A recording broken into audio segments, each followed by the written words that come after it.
Is the FIFINE K669D the best budget dynamic microphone on the market? Well, let's find out.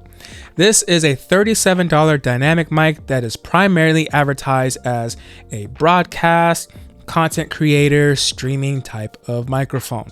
I prepared a demo for you to put this mic up against the Shure SM57 on acoustic guitar and the Shure SM58 on vocals. So let's take a listen to what this microphone sounds like. Try not to abuse your power. I know we didn't choose to change. You might not want to lose your power, but having it so strange. She said you were a hero, you played the part, but you ruined her. In a year, don't act like it was hard, and you swear you didn't know. No wonder why you didn't ask. She was sleeping in your clothes, but now she's got to get to class. How dare you? How could you? Will you only feel bad when they find out? If you could take it all back, would you? Try not to abuse your power. I know we didn't choose to change. You might not want to lose your power, but having it so strange.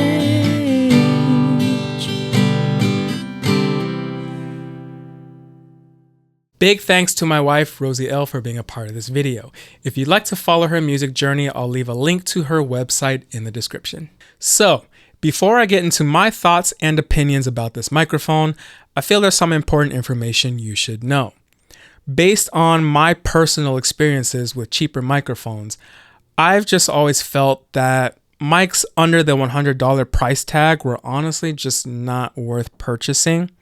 And my reasons for that is that I've always felt once you go below that price tag, that's where you really start to notice where companies are cutting corners in order to make their products more affordable.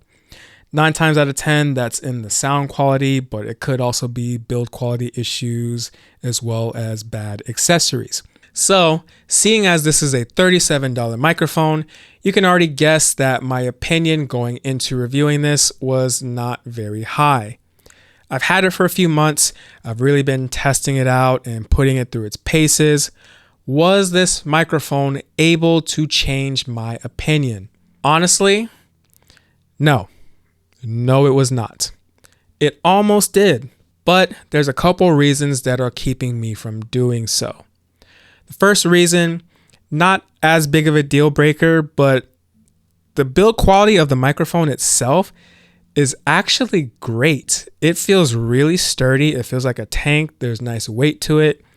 I'd say the build quality of the mic itself is probably on par with something like an SM57. It feels that sturdy. But then the pre-assembled mic clip that's on it feels like really cheap plastic.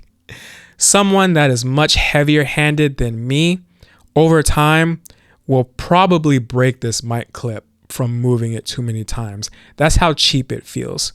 So that is definitely an area I feel that FIFINE did cut corners in order to keep the cost of this microphone down. The second reason, which is more of a deal breaker for me, is the fact that this is advertised as primarily a vocal microphone, and it does a really bad job of rejecting plosives.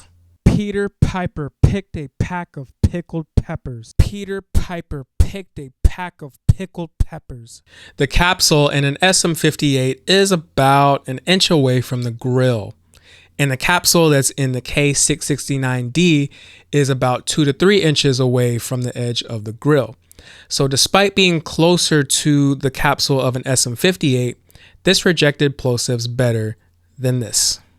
Now, yes, there are ways to deal with plosives, but given this is a budget piece of equipment and budget gear is usually geared towards beginners, not every beginner is going to know how to deal with that. For example, let's say you're building a budget podcast studio and you decide to fill all your boom arms with this microphone. One day you have a guest come in for an interview and they just naturally have plosive issues. And they know nothing about microphone placement. They know nothing about microphone technique to reduce plosives within their speech. So then they get right up on the microphone and feed your mic with all the plosives in the world for an hour. And then after this interview, you get to edit every single plosive in the audio. Doesn't sound fun, does it? So the bad plosive rejection is the primary reason why I don't feel fully confident in recommending this as a solid budget option for vocals. However, for instruments, I 100% recommend this microphone. I actually think this is a better instrument mic than a vocal microphone. So if you're a guitarist looking for a budget mic option to mic your amp, if you're a drummer looking for some cheap mics to mic your drum kit, if you're a live sound engineer and you need a cheap dynamic mic that's nice and sturdy that can get the job done on stage, I would highly recommend this microphone. I've actually taken this microphone on the road with me and I mic'd up 2 guitar amps and a cajon for a live show that I was engineering for, and it worked out just fine. This is the best budget dynamic microphone on the market for instruments. Well, that's it for this review. If you're planning to pick this microphone up, I'll have some affiliate links in my description down below. If you choose to use them, I would greatly appreciate your support to the channel.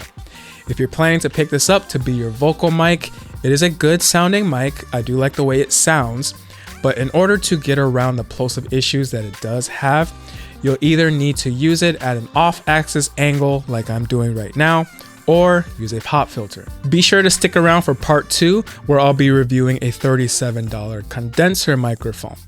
If you're still in the market for a budget mic, be sure to hit that subscribe button so you know when this review comes out.